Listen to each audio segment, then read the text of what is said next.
Hello, class. This brief discussion is going to be on violence, abuse, sexual assault, and dysfunctions, and the paraphilias. And so when we're talking about abuse, we're talking about physical abuse, sexual abuse, emotional abuse, neglect, and economic abuse. In physical abuse, of course, we know that there are signs of child abuse, signs of elder abuse, and some of the things that you will see will be patterns of bruises, welts, could be burns from cigarettes, unexplained fracture, those types of things. X-ray revealing particularly old fractures, and on the body you can see old type bruises that have healed, which is an indication of physical abuse. Sexual abuse, you're going to see signs of genital, like irritation, itching, could be bruises, could be enlarged vaginal or rectal orifice, and strange odor, blood on the underwear, different things like that. And sometimes you'll see for neglect, failure to thrive, you'll see malnutrition, you'll see lack of medical attention, those types of things. But, common to all is, usually could be the failure to thrive syndrome. It could be inconsistent in developmental stages. It could be anger, parental anger towards the child. Elderly could be battered, bruised, and neglected with bed sores, on and on and on.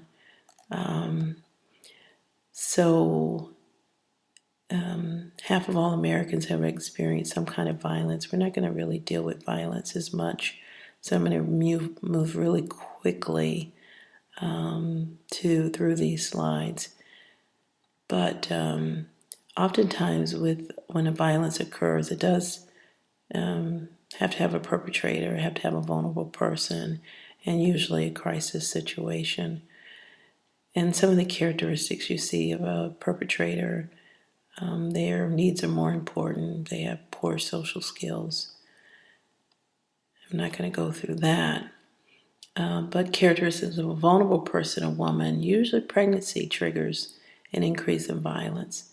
And then violence also may escalate when the wife makes move towards independence, because oftentimes the victim, or the victimizer, I should say, really is very controlling, very dominating, and so they don't like it when, their partner moves towards independence.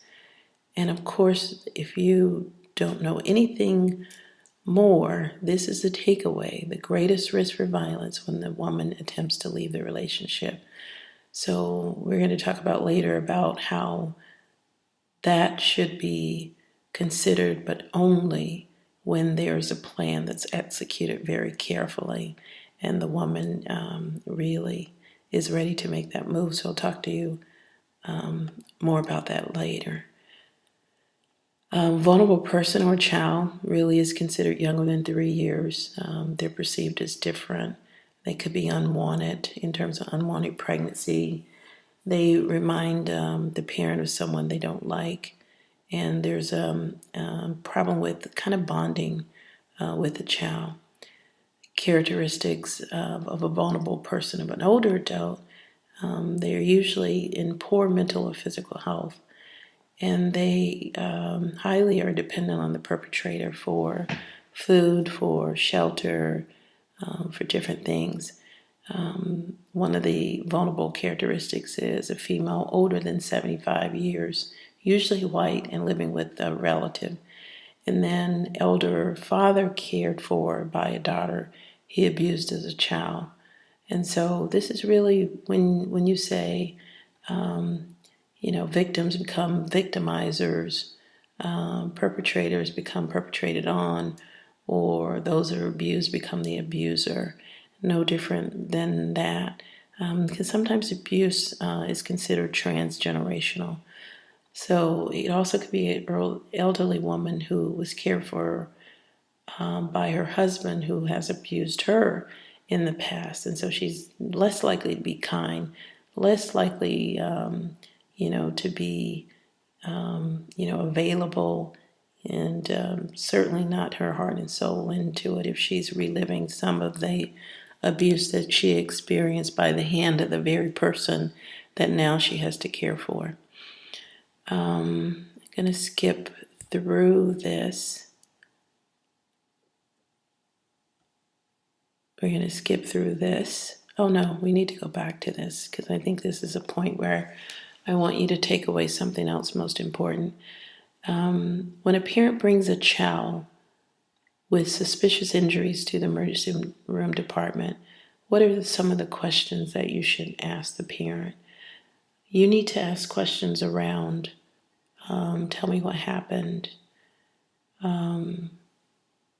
Tell me, and this is the parent that you're asking, what happened.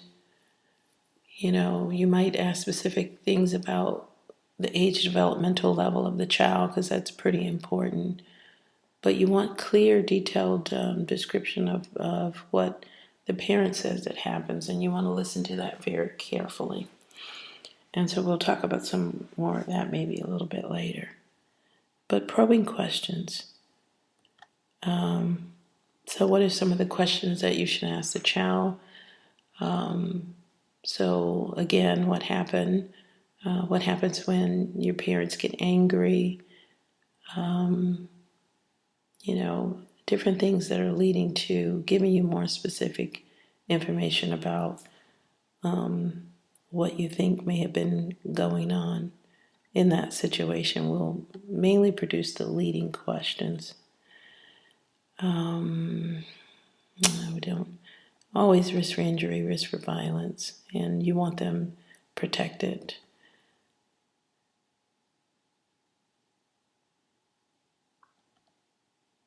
And that just says, really, things have to change. What is most important with regard to the epidemiology, too, and to take into consideration nearly 1 in 5 women and 1 in 71 men in the United States have been raped at some time in their lives. And I think that's depicted on a later slide. And most females really experience their first rape before age 25. So as nurses, we are required by law to report any suspicious evidence of abuse. So if we have a high index of suspicion that someone is being abused, whether we're talking about a child, if it's a child, we report it to Child Protective Services. If it's an adult, we report it to Adult Protective Services. But any suspiciousness,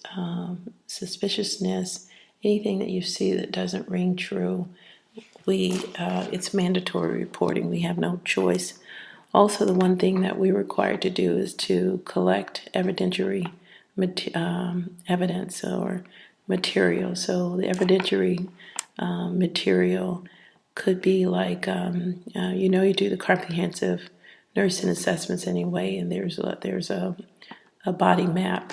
And so you map every area that you see bruises. You don't miss a thing on that. You may have to be very descriptive about what you're seeing as well, size, diameter.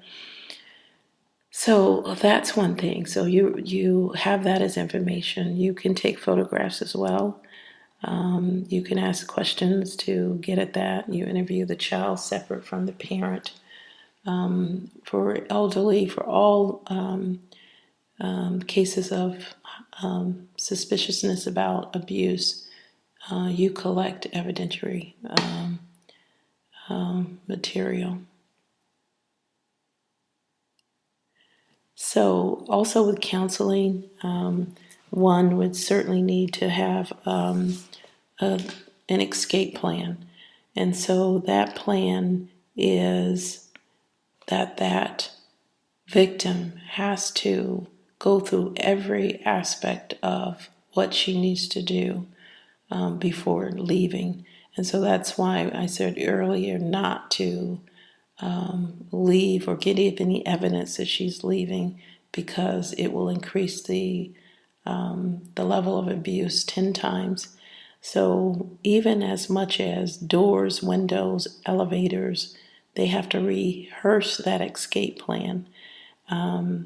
They have to give codes to a person that they trust. And whenever they say that word, that person knows that they are in trouble. They have to identify where every battered shelter is. They have to know that they can go to the emergency room, community mental health center, what time it's going to take place. And so the timing of when it's going down is also very important. They are taught to keep available like a suitcase of keys, maybe car keys, extra keys to the car, and maybe money, maybe medication. It may be all the essentials that they need so they can grab it and go. So that is the thing, that what you call a survival kit. Oftentimes in that survival kit, it's passport, it's birth certificate, it's legal documents. It may be a change of clothes, address books, phone numbers, everything they want. They are taught also to start an individual savings account of their own, and so they have a place to get money if they need to. They always have a safe exit. They do not argue in areas with no exit. They also are taught that to recognize signs in that the victimizer.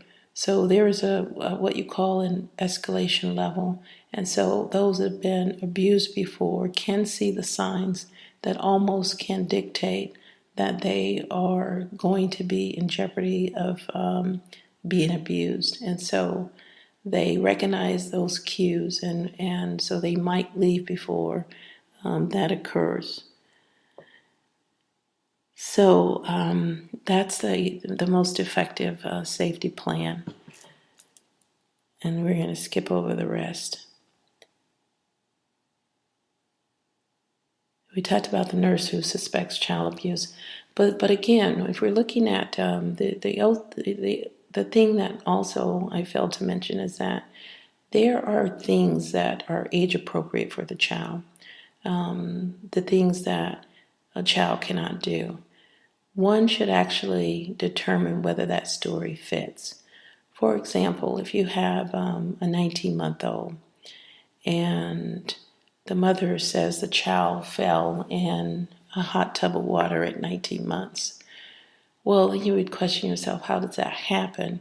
But then you only see areas on the body where it's the buttocks, where it looks like it may have been submerged in hot water. Then that doesn't fit if the child fell into a tub of water, because that water or those burns are going to be dispersed throughout the body. The other thing is, for example, curling irons, and those are hot items in emergency rooms. And so if a child picks up the curling iron and they get burned by that, they're going to jump, and they're not going to do it several times. You're not going to see those marks. But they're clearly demarcated areas that really don't fit the story, then and it's highly suspicious, then that is important information.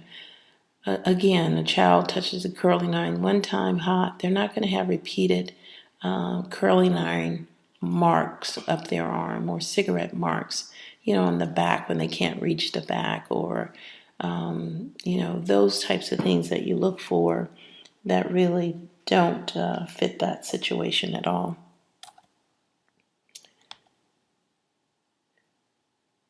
And the documentation that's needed really is photographs, if you can collect photographs, statements, those types of things that we kind of already talked about.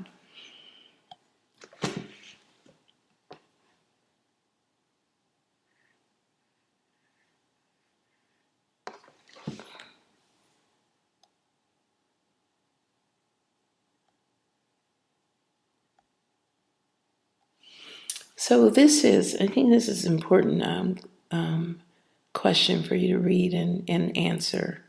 And I think you should be able to get the right answer there. And so this is a 12-year-old child is admitted to the emergency department with a broken wrist, swollen eye, and fractured jaw. The child agrees to tell what actually happened if the nurse promises not to tell anyone. What would be the most appropriate nursing action?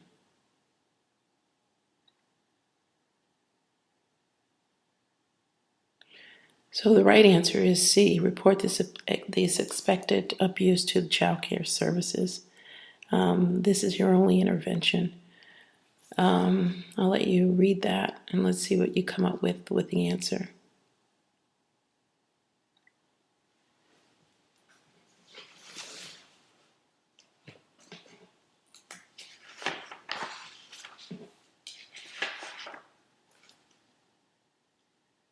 Well, I'm sure you chose C, the child's parents.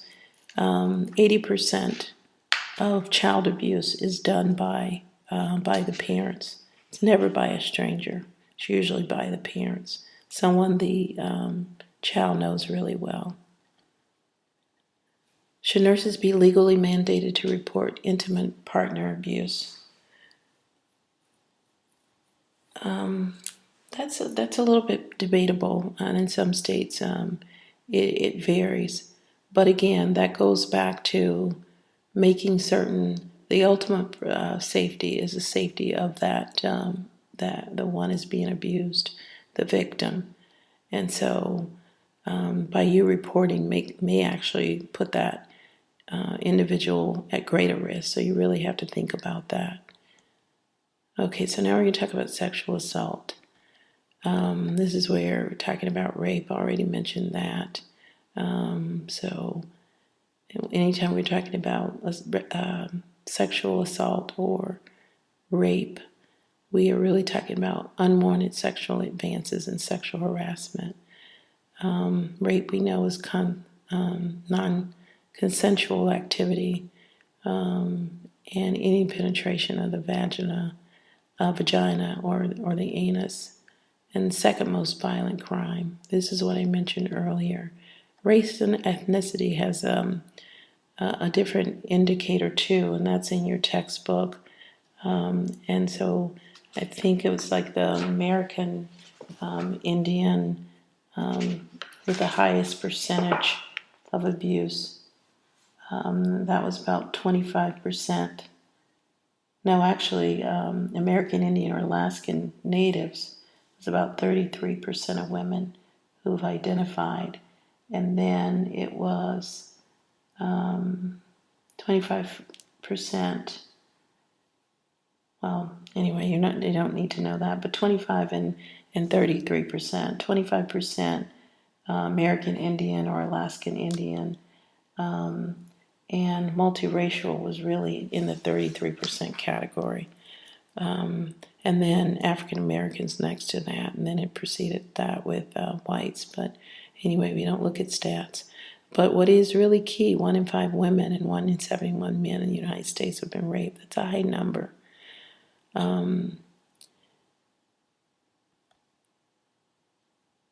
We've already talked about acute stress disorder, post-traumatic stress disorder, psychological effects of sexual assault. These are areas of greatest importance because depression, suicide, anxiety, fear, low self-esteem is all in there in the makeup of someone who has been sexually assaulted. And oftentimes you know that it's in one of the DSM-5 that eating disorders, we talked about physical sexual abuse being a contributor to eating disorder, OCD, body dysmorphic disorder, so greatly evident in those disorders.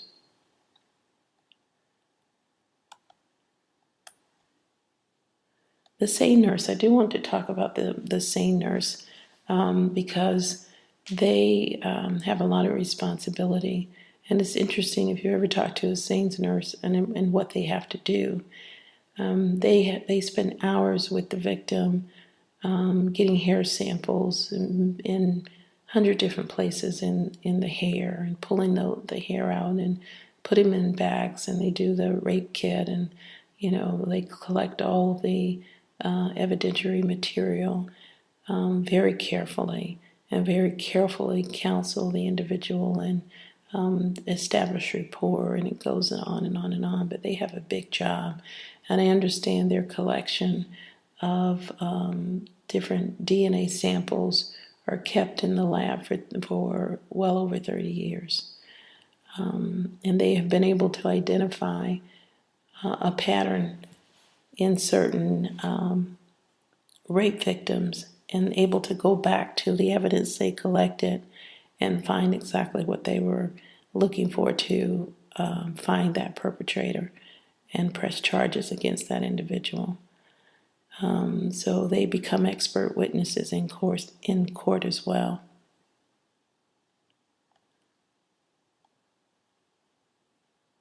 So we talked about that, and it's kind of hair samples, a vaginal, exam, pregnancy exam, hair follicles. They go under the nails. They take the clothing, all of those things.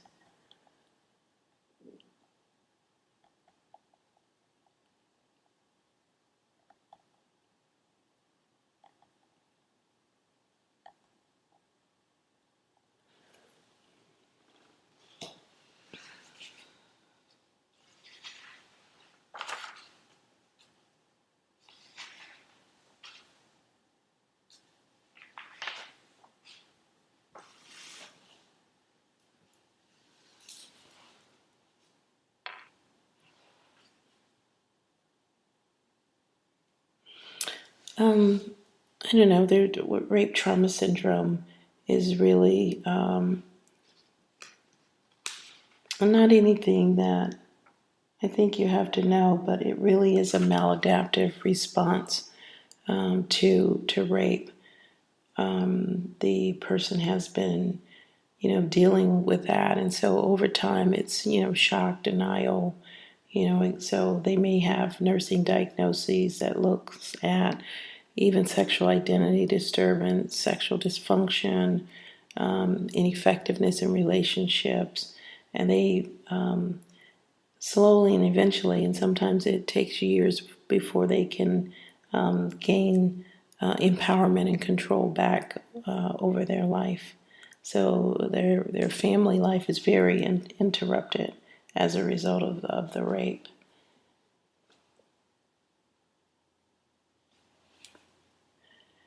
And you have some boxes in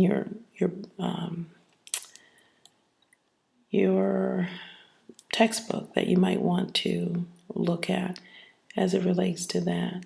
But I wouldn't spend too much time on it because I'll tell you when we get to the exam that may or may not be necessary for you to know. I'm just hitting the highlights.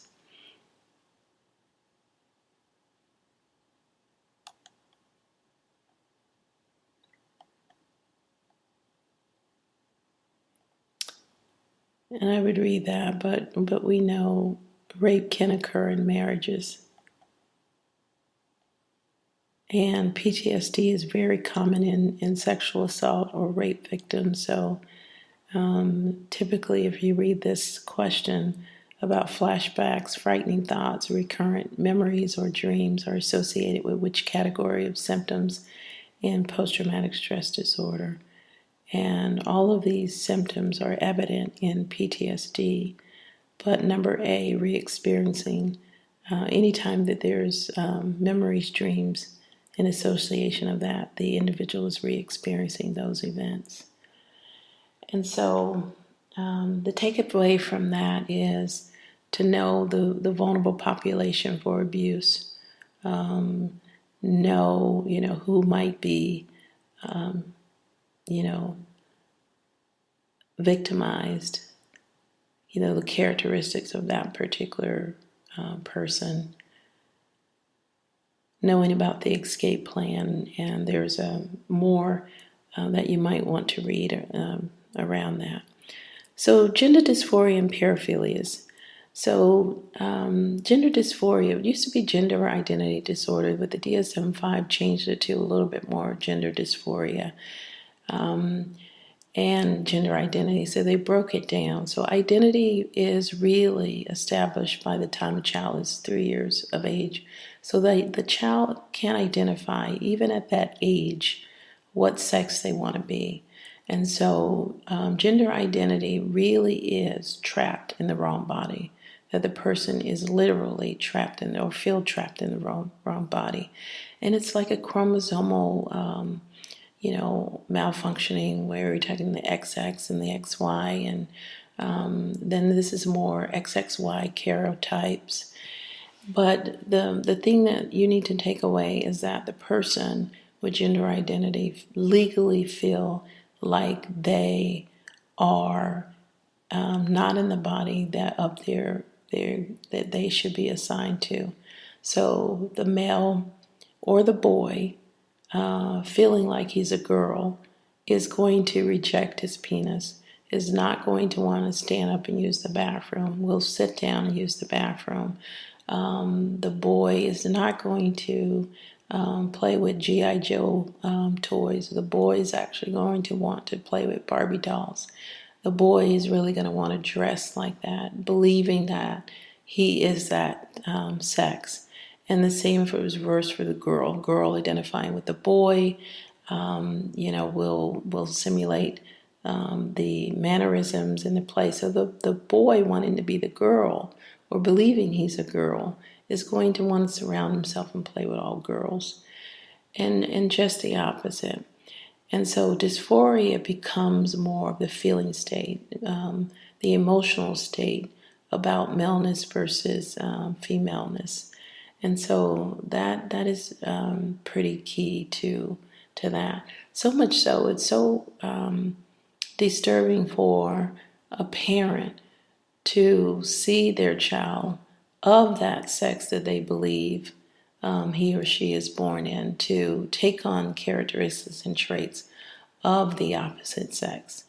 So they're going to reject it themselves. They're going to get in power struggles of clothes that they think they should be wearing, toys that they think they should be having. So much so that they almost know that there's something not quite right with the child. And oftentimes, parents go through great lengths to make the decision to place their child in a different school, renaming the child, and so the child is redressed and renamed and carrying on in that manner until they can have sex reassignment, or until and hormonal therapy becomes first, and then sex reassignment. And so look at I'm drawing a blank, it's so late at night, of the Kardashians, the father that now, not necessarily the father, that struggle many, many years, with, feeling that way, feeling trapped in the wrong body. And so that's the extent of what you need to know about that. And then, so the extent for this, the paraphilic disorders, when we talk about paraphilias, we are talking about people who are or become sexually aroused by objects, by, doing certain things that give them pleasure, but only until those things that they are attracted to, that are done, then they can't achieve orgasm, or they can be fully sexually satisfied. So the exhibitionist is a person who used to call the flasher. So this is the individual who is sitting in the car and with only a trench coat on. He opens up the trench coat and shows his penis, and more often they are males. So this is the exhibitionist, showy, but they're not showing, they're getting sexual pleasure. So these individuals won't do anything, but get the thrill out of showing their genitalia to people in public places. So the fetishism, that really is having to have, this is a paraphilia, all these are paraphilias, but The fetishism is the person who has to or won't be sexually satisfied unless perhaps as a man he's dressed in women's clothing and he's having sex that way, or a man is aroused by stiletto heels, and we'll just say the wife or the partner has to wear the stiletto heels in order for the person to be aroused and can be sexually satisfied. So whatever, there are different fetishes. It could be like, somebody's wearing a chicken suit, like a chicken suit or a Barney suit or whatever, and get off with, having sex with someone in that particular attire. So it oftentimes is an object. Fraudurism is actually a paraphilia where the person then is kind of in a public place, like usually subway, usually crowds, and they get sexually satisfied or turned on by rubbing up against someone in the subway or in crowded places. And so those are individuals who are fried, and it's usually with a stranger that they rub up against, touch, and almost fondle in some way in, crowded places usually. Paraphilias are most common, and so pedophile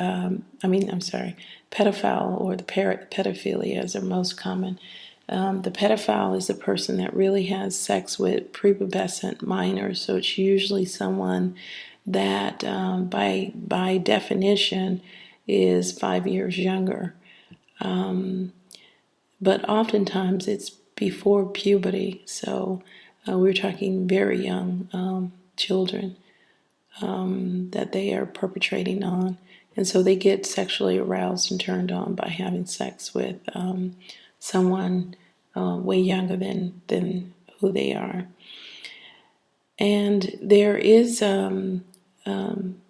where you call egosyntonic versus egodystonic. Egosyntonic is where that individual is not troubled. So we talked about a little bit earlier in class about the difference between egosyntonic, egodystonic. The egosyntonic pedophile is not troubled by that. He has no remorse. Like Sadusky, for years, he perpetrated on minors and boys, and he did not have any remorse about that. Didn't even believe it was wrong what he did. So that's the egosyntonic. That's when we say they're not the reality. The ego is not intact. It's disintegrated. And so the dystonic person, though, it could be a pedophile who is really trying to fight the urges of staying away from younger children. Oftentimes, believe it or not, it's the coach or the sports person. It's someone that knows that likes to hang around with kids. But the dystonic would be that they are really troubled and bothered by it and can't believe they actually did what they did. And so they're in remorse for a little bit. And oftentimes, since this is the most common paraphilia, that if the person really is a pedophile, and of course now we've got the sex offenders registry, but they can take on a form of what you call chemical castration, and that's sometimes just to, rob their testosterone a little bit. And the SSRIs really does decrease your libido, so they can be on strong medication, but it's usually kind of those andronergic kind of drugs that change the hormonal balance of someone who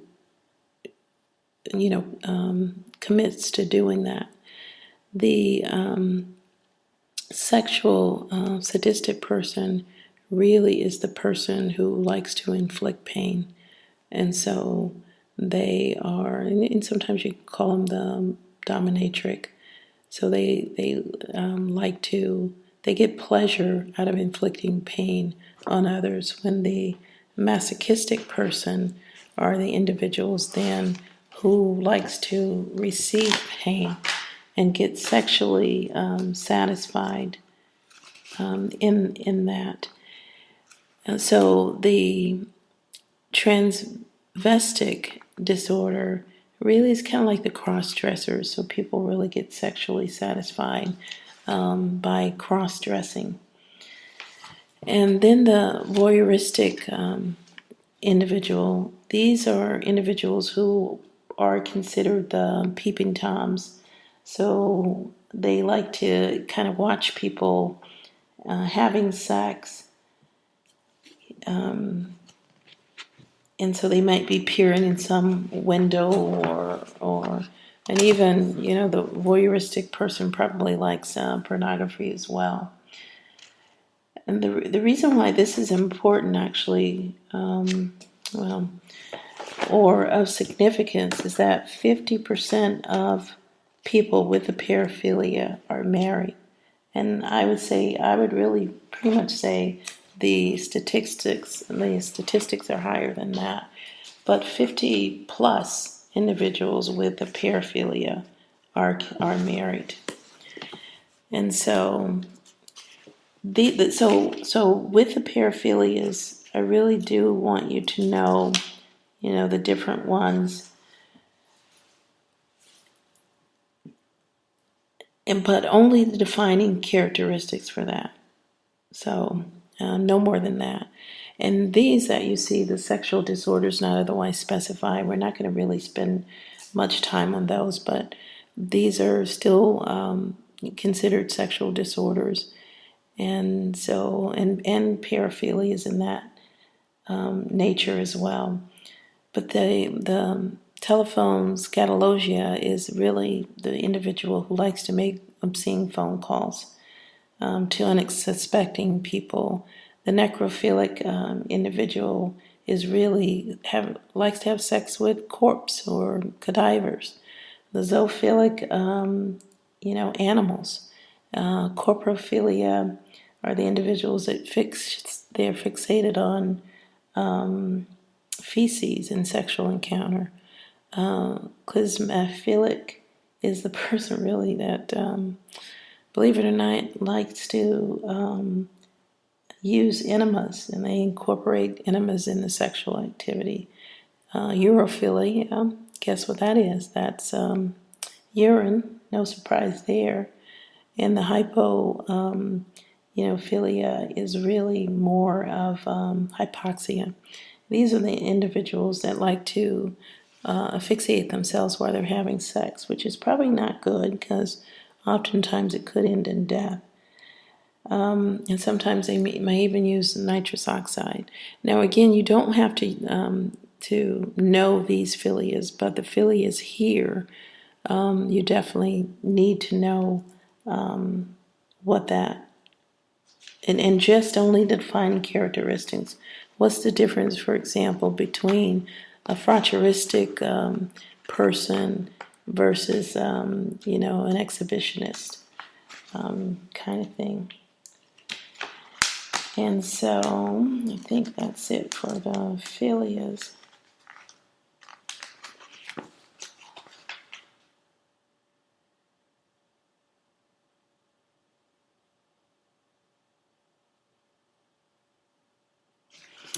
All right, so let's see what next. Oh, actually, Jerry Sandusky is here. Sandusky. So this is in 2012. Former Penn State assistant coach Jerry Sandusky was convicted of 48 charges associated with paraphilia and sentenced to life in prison. Do you believe he will ever acknowledge guilt? And if you listen to what I said about egosyntonic, probably no. 48 charges means that he didn't have any remorse about what he was doing. And so, wow, yes, that's it for that. So now it's going to be like less than a 15-minute video about what you can expect to see on the exam, how you can focus for the upcoming exam. All right?